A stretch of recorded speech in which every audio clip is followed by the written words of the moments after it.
بسم اللہ الرحمن الرحیم۔ حضرت آدم علیہ السلام کے ہمیشہ جڑواں بچے پیدا ہوئے سوائے حضرت شیث علیہ السلام کے۔ حضرت آدم کے یہی نیک و پاک بیٹے سرور کائنات آقائے دو جہاں حضرت محمد صلی اللہ علیہ وآلہ وسلم کے جد امجد ہیں، جن کو اکیلے پیدا کرنے کا مقصد یہ تھا کہ حضور نبی کریم کے جد امجد کی پیدائش میں کوئی شراکت دار نہ ہو جائے۔ حضرت آدم کی وصیت کے مطابق حضرت شیث علیہ السلام کے ذریعے صلب مصطفیٰ پاک بیبیاں میں منتقل ہوتے ہوتے حضرت عبداللہ تک جا پہنچا۔ امام بہقی حضرت عبداللہ بن عباس سے روایت کرتے ہیں کہ نبی کریم نے فرمایا، میں زمانہ جاہلیت کی کسی برائی سے متولد نہیں ہوا حتیٰ کہ میں ہمیشہ اسلامی نکاح سے ہی پیدا ہوا۔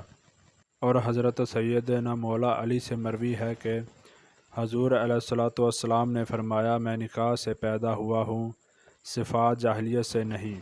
یہاں تک کہ آدم علیہ السلام سے لے کر اب تک میرے ماں باپ کبھی جاہلیت کے زنا و سفاہت کے قریب تک نہیں گئے۔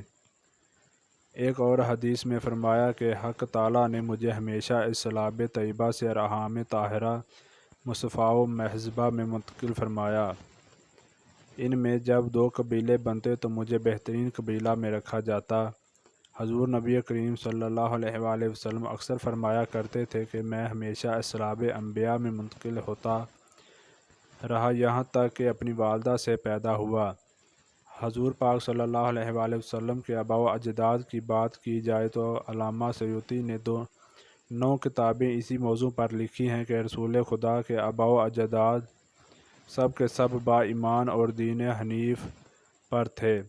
ان سب میں انہوں نے ثابت کیا کہ آپ کے آباء و اجداد مشرک نہیں تھے، کبھی کفر اختیار نہیں کیا، بلکہ برابر دین ابراہیمی کے پیرور رہے۔ حضور پاک صلی اللہ علیہ وآلہ وسلم کی حدیث مبارکہ ہے کہ اللہ پاک نے حضرت اسماعیل کی اولاد میں سے کنانہ کو برگزیدہ بنایا، اور کنانہ سے قریش کو، اور قریش سے بنی ہاشم، اور بنی ہاشم میں مجھ کو برگزیدہ فرمایا۔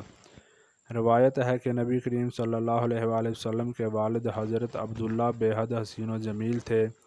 ان کے حسن کا چرچا پورے عرب میں مشہور تھا، چرچا ہوتا بھی کیوں نہ، آخر والضحیٰ کے چہرے والے مصطفیٰ صلی اللہ علیہ وآلہ وسلم کے باپ جو بننے والے تھے۔ قریش کی عورتیں حضرت عبداللہ کے حسن و جمال کی طالب بن کر سر راہ نکلا کرتی تاکہ ان کو اپنی جانب متوجہ کر سکیں۔ اہل کتاب بعض نشانیوں اور علامات سے یہ جان چکے تھے کہ نبی آخر الزماں حضرت محمد صلی اللہ علیہ وآلہ وسلم کا وجود گرامی حضرت عبداللہ کے صلبے میں ودیعت ہے، اس لیے وہ حضرت عبداللہ کی جان کے دشمن ہو گئے۔ اصل میں وہ چاہتے تھے کہ جیسے انہی کے خاندان میں نبی ہوتے آئیں اب بھی ویسا ہی ہو، وہ آخر نبی بھی انہی کی نسل سے ہو، اس لیے انہوں نے حضرت عبداللہ کو شہید کرنے کا منصوبہ بنایا۔ ایک دن حضرت عبداللہ شکار کے لیے تشریف لے گئے تو اہل کتاب کی ایک بہت بڑی جماعت شام کی جانب سے تلوار سونت لے کر حضرت عبداللہ کے قتل کے ارادے سے نمودار ہوئی۔ حضور اکرم صلی اللہ علیہ وآلہ وسلم کی والدہ ماجدہ کے والد حضرت وہب بن مناف بھی جنگل میں موجود تھے۔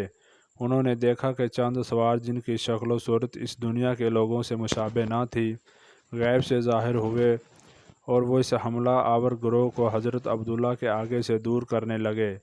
وہب بن مناف نے گھر آ کر اپنے گھر والوں سے کہا کہ میں چاہتا ہوں کہ اپنی بیٹی آمنہ کا نکاح حضرت عبداللہ بن عبد المطلب سے کر دوں، اور پھر یہ بات اپنے دوستوں کے ذریعہ حضرت عبد المطلب کی خدمت میں پہنچائی۔ حضرت عبد المطلب بھی یہی چاہتے تھے کہ عبداللہ کی شادی ہو جائے۔ اس سلسلہ میں وہ کسی ایسی عورت کی جستجو میں تھے جو شرف، حسب و نسب اور عفت میں ممتاز ہو۔ آمنہ بنت وہب میں یہ صفات موجود تھیں۔ عبد المطلب نے اس رشتہ کو پسند کیا اور حضرت عبداللہ کا ان کے ساتھ رشتہ طے پا گیا۔ اس رشتے کے بعد اور نکاح سے پہلے حضرت عبداللہ کو بہت سے عجیب واقعات کا سامنا کرنا پڑا، جس میں بہت سی غیر عورتوں نے آپ سے ناجائز تعلقات، جبکہ کچھ نے تو نکاح کرنے کی بھی سر توڑ ناکام کوششیں کیں۔ ایک دفعہ خانہ کعبہ کے پاس کھڑی ایک عورت کے پاس سے حضرت عبداللہ گزرے تو وہ ان کا حسن دیکھ کر آپ پر فدا ہو گئی۔ بنی اسد کی یہ عورت آپ کو ڈھونڈتے ڈھونڈتے آپ کے گھر پہنچ گئی اور آپ سے کہنے لگی میں آپ کو 100 اونٹ تحفے میں دوں گی اگر آپ مجھ سے نکاح کر لیں۔ حضرت عبداللہ نے اس عورت کو صاف انکار کر دیا۔ مکہ کی ایک خوبصورت عورت جو کہ حنا ہونے کے ساتھ ساتھ تورات اور انجیل کی عالمہ بھی تھی، جب حضرت عبدالمطلب رضی اللہ عنہ حضرت عبداللہ کو لے کر بغرض نکاح قبیلہ بنو زہرہ روانہ ہوئے تو راستے میں اس عورت یعنی فاطمہ شمیہ سے ملاقات ہوئی۔ فاطمہ نے حضرت عبداللہ رضی اللہ عنہ کی پیشانی میں نور محمد صلی اللہ علیہ وآلہ وسلم چمکتے دیکھا تو فوراً سب کچھ بانپ کر اس نور پر ہزار جان سے فری فتح ہو گئی اور حضرت عبداللہ کو نکاح کا پیغام دیا۔ حضرت عبداللہ رضی اللہ عنہ نے جواب دیا ابھی تو ہم جا رہے ہیں، واپسی پر تجھ سے بات ہوگی۔ کہنا کہنے لگی اے عبداللہ، تمہیں دینی ابراہیم کا واسطہ کہ جس پر قائم ہو، میرے سوا کسی سے پہلے صحبت مت کرنا۔ یہ کہ اس نے اپنے حسن کے جلووں اور جادو سے حضرت عبداللہ کو قابو کرنا چاہا، لیکن آپ اللہ کے حکم سے اس عورت کے چنگل سے پاک و طاہر نکل گئے۔ قبیلہ بنو زہرہ کے مرحوم سردار وہب کی بیٹی اور موجودہ سربراہ وہیب کی بھتیجی بی بی آمنہ کی اعلیٰ ترین سیرت و کردار کے چرچے زبان و خاص و عام تھے۔ آپ رضی اللہ عنہ بھی حضرت عبداللہ کی مانند حسین سیرت و حسن صورت کا مکمل اور بے مثل نمونہ تھی۔ حضرت عبداللہ اپنے والد کے ہمراہ قبیلہ بنو زہرہ پہنچے۔ یہاں حضرت عبدالمطلب رضی اللہ عنہ اپنے لاڈلے بیٹے کے ساتھ حضرت بی بی آمنہ رضی اللہ عنہ کے نکاح کی خواہش کا اظہار کرتے ہیں۔ وہیب کو قریش مکہ کے اعلیٰ ترین گھرانے کے اتنے بہترین رشتے سے بھلا کیوں کر انکار ہو سکتا تھا؟ چنانچہ حضرت عبداللہ رضی اللہ عنہ کا نکاح حضرت بی بی آمنہ رضی اللہ عنہا سے ہو جاتا ہے اور یوں دو پاکیزہ روحیں نکاح کے مقدس بندھن میں بن جاتی ہیں۔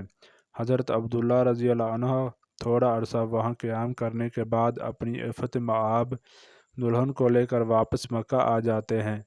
کچھ دنوں بعد دوبارہ وہی کاہنہ آپ سے ملتی ہے جس نے ان کو نکاح کے لیے کہا تھا۔